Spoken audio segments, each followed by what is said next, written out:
পটল, মরিচ, বাইগন, কুমড়ো, লাউ, কদু আবাদ করি, কিন্তু এবার বন্যার কারণে আমাদের ক্ষেত সব মারি গেছে। কথাগুলো বলছিলেন কুড়িগ্রাম সদরের পাঁচগাছি ইউনিয়নের ছড়ারপাড় গ্রামের কৃষক সাইদুল ইসলাম। বন্যায় তার 5 বিঘা জমির প্রায় 7 লাখ টাকার ফসলের ক্ষতি হয়েছে। তার মতে জেলার প্রায় ক্ষতিগ্রস্ত 50,000 কৃষক এখনও বন্যার ক্ষতি কাটিয়ে উঠতে পারেননি। পটল, মরিচ, বাইগন, কুমড়ো, লাউ, কদু আবাদ করি, কিন্তু এবার বন্যার কারণে আমাদের ক্ষেত সব মারি গেছে। সরকার কোনো আমাকে দেয় না।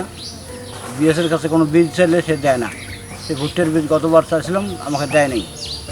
পরে আমাদের ভুট্টার ছবি করে নিয়ে যা মানুষ দেয়। তা এখন আমরা অনেক ক্ষতিগ্রস্তের মধ্যে।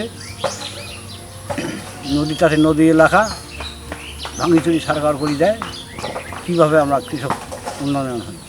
5-star রেটিং প্রাপ্ত বিএলডিসি টেকনোলজির Walton super saver ceiling fan 65% পর্যন্ত বিদ্যুৎ বিল সাশ্রয় করে আপনাকে রাখে প্রশান্তিতে। ওয়ালটন ফ্যান হাওয়া বদলে দেয়।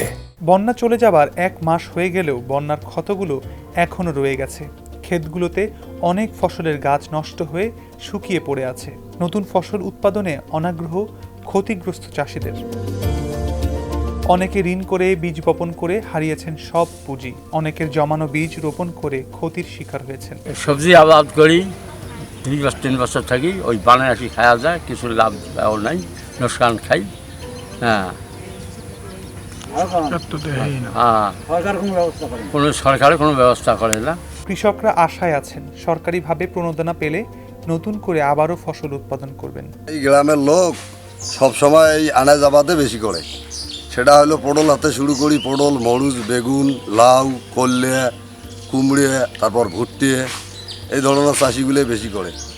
কিন্তু এবার অতিরিক্ত বৃষ্টির কারণে আর বন্যা আগত আইসার কারণে কিন্তু অনেক ক্ষতিগ্রস্ত হয়ে গেছি। সেটা হলো অর্ধেকটা তুলতে পারিনি খরচের। কিন্তু আমার এলাকার যে বিএস আছে বা সরকারি লোক আছে, এই ধরনের লোকগুলো অরিজিনাল কৃষকে কোনো সরকারি অনুদান পায় না। চলতি বছরের শুরুর দিকে এপ্রিল ও মে মাসে বৃষ্টি হয়নি, ছিল খরা। এরপর টানা 2টি ধাপের বন্যায় ক্ষতিগ্রস্ত এসব কৃষক পুঁজি ও সহায় সম্বল হারিয়ে নতুন করে ফসল উৎপাদন করতে পারছে না। কুড়িগ্রাম জেলায় গত তেসরা জুলাই থেকে যে বন্যা পরিস্থিতির সৃষ্টি হয়েছিল, তার ফলে আমাদের প্রায় স্ট্যান্ডিং ক্রপ ছিল 38,000 হেক্টর, তার মধ্যে 7,350 হেক্টর জমি নিমজ্জিত হয়েছিল।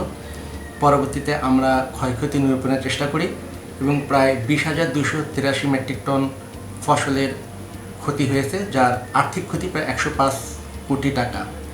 আমরা কৃষকদের ক্ষয়ক্ষতি যারা হয়েছে তাদের নিরূপণের চেষ্টা করেছি। প্রায় 49,000 চাষি কুড়িগ্রাম জেলায় ক্ষতিগ্রস্ত হয়েছে।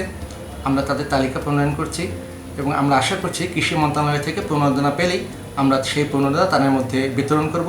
কুড়িগ্রাম থেকে সুজন মোহন্তের পাঠানো তথ্যচিত্রে সমকাল ডেস্ক রিপোর্ট।